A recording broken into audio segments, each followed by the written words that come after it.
the law governing spirit, or the first aspect. 3. These three are cosmic laws. There are 7 systemic laws, which govern the manifestation of our solar logos. A. The law of vibration. B. The law of cohesion. C. The law of disintegration. D. The law of magnetic control. E. The law of fixation. F. The law of love.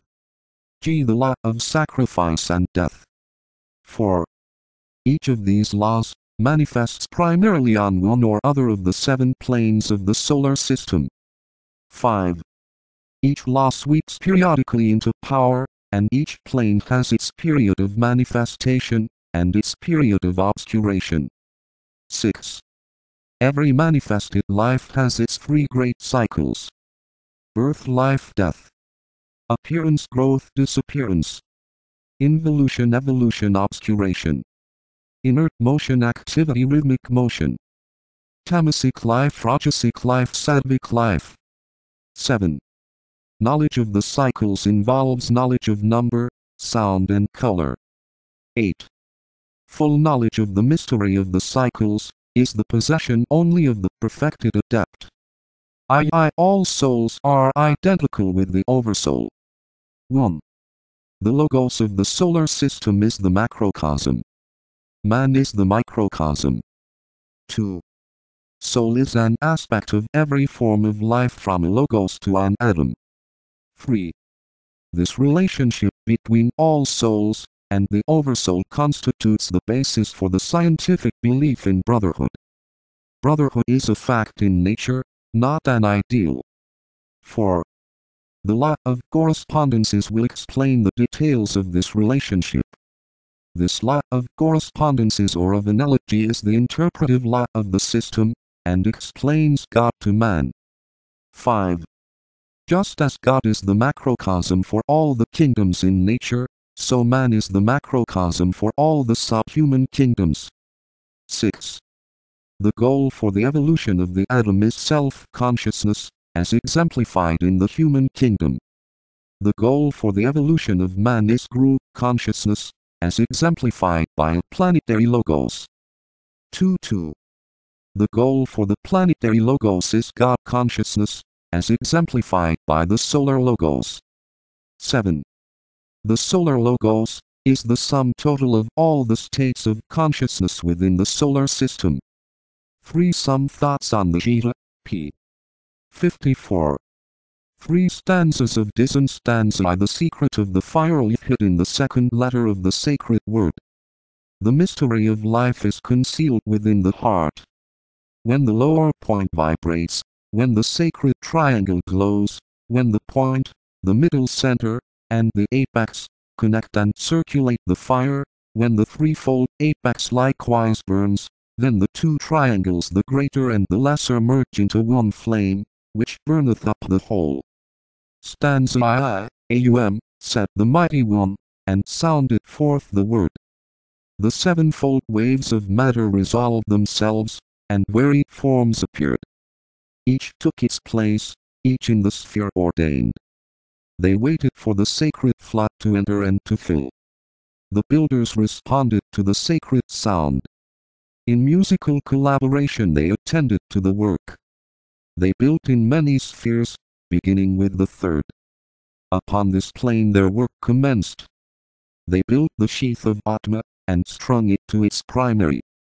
Aum, said the Mighty One. Let now the work proceed. Let the builders of the air continue with the plan. The Deva Lord and builders upon the plane of air work with the forms within that sphere, which is reckoned mainly theirs. They wrought for union, each in his group assigned. The molds grew fast beneath their hands. The sacred plane of juncture, the 4th great plane, became the sphere within the greater circle which marked the goal for man. Aum, said the Mighty One, he breathed forth to the 5th, the plane which is the burning ground, the meeting place for fire. This time a cosmic note is heard beneath the sound systemic. The fire within, the fire without, meet with the fire ascending. The guardians of the cosmic fire, The Devas of poetic heat, watch o'er the forms that formless stood, waiting a point in time. The builders of a lesser grade, Devas who work with matter, wrought at the forms. They stood in fourfold order. Upon the threefold levels in empty silence stood the forms. They vibrated, they responded to the key, yet useless stood and uninhabited. Said the Mighty One, let the waters too bring forth. The builders of the watery sphere, the denizens of moisture, produced the forms that move within the kingdom of Varuna. They grew and multiplied. In constant flux they swayed. Each ebb of cosmic motion increased the endless flow. The ripple of the forms was seen. Said the Mighty One, let the builders deal with matter. The molten solidified. The solid forms were built. The crust cooled. The rocks congealed. The builders wrought in tumult to produce the forms of Maya.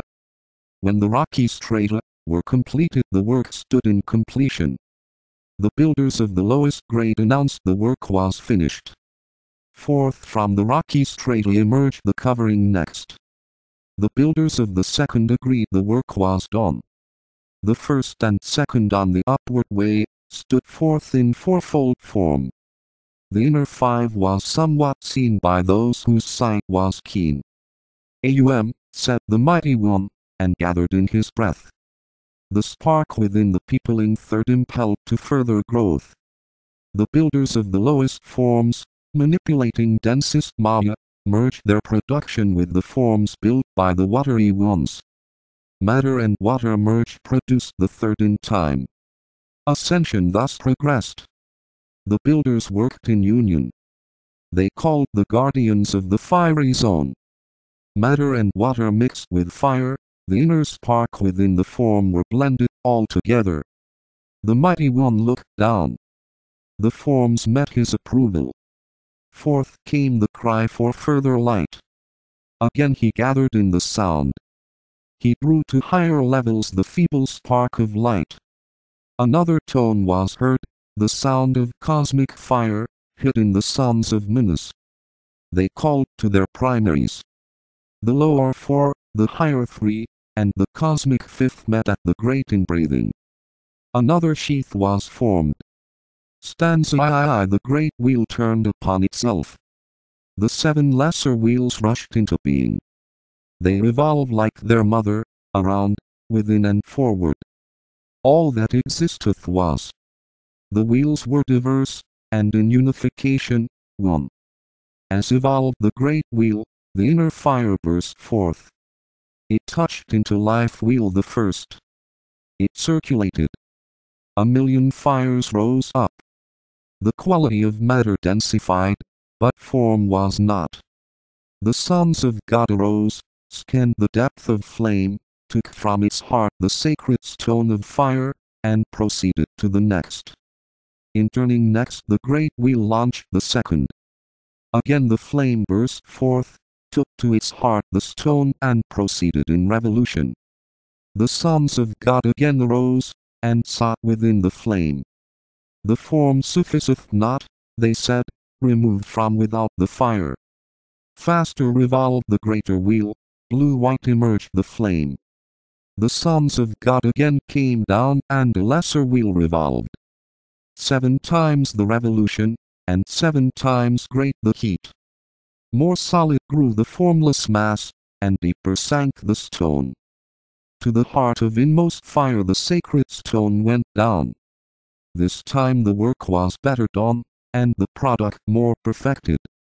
At the 7th revolution, the third wheel rendered back the stone. Triple the form, rosy the light, and 7-fold the eternal principle. From out the greater wheel, down from the vault of heaven, came into light the lesser wheel that counted as the 4th. The eternal lass looked down, and the sons of God reached forth. Down to the inmost point of death they flung the sacred stone. The plaudits of the koans rose. The work had turned a point. From the pit of outer darkness, they gathered forth the stone, translucent now and unalloyed, of color rose and blue. The turning of the fifth wheel, and its action on the stone rendered it still more fit. Yellow the blending tint, orange the inner fire, till yellow, rose and blue mingled their subtle tones. The four wheels with the greater work thus upon the stone till all the sons of God acclaimed, and said, "The work is done." Stanza IV. In revolution fifth of the great wheel the period set, was reached. The lesser wheel, that responded to that fifth great turn, passed through the cycle and entered into peace. The lesser wheels come forth and likewise do their work. The great wheel gathers back the emanating sparks. The five dealt with the work, the lesser two but wrought with detail. The stone had gathered fire, lambent with flame it shone. The outer sheath met not the need till the sixth wheel, and the seventh had passed it through their fires. The sons of God emerged from out their source, gazed on the sevenfold work, and stated it was good. The stone was set alone. In dual revolution moved the greater wheel. The fourth lord of the greater 12 handled the work of sevenfold fire. "It is not fit," he said, "merge thou this stone within the wheel which started revolution." The lords of the greater 7 plunged the stone within the moving wheel. The lords of the greater 5th and 6th likewise plunged their stone within the fire, deep at the inmost sphere, as whirled through space the greater wheel, bearing the lesser 7, the two were fused. The 4th, the 5th, the 6th blended, merged and intermingled. The eon closed, the work was done. The stars stood still. The eternal ones cried to inmost heaven, "Display the work. Draw forth the stones." And lo, the stones were one.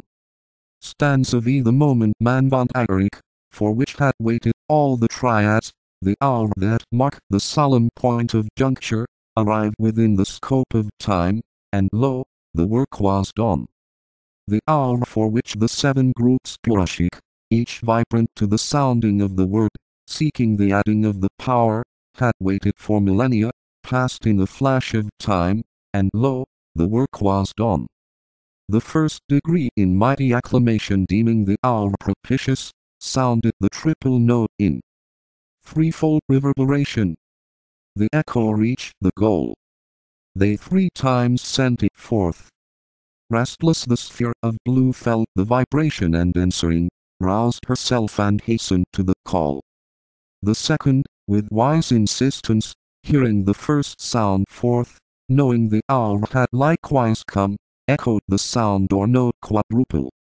This fourfold reverberation circled the gamut of the spheres. Again it was sent forth. 3 times the note was sounded, pealing across the heavens. At the third intoning came the answer to the call. Vibrant as a key attuned, the eternal primary replied. The blue to the dense one answered and responded to the need. Quivering the sphere heard the third take up the note, pealing it forth, a full-toned chord smote on the ears of the watchers of the flame. The lords of flame arose and prepared themselves. It was decision's hour. The 7 lords of the 7 spheres, watched breathless the result. The great lord of sphere the 4th awaited the oncoming. The lower was prepared. The upper was resigned.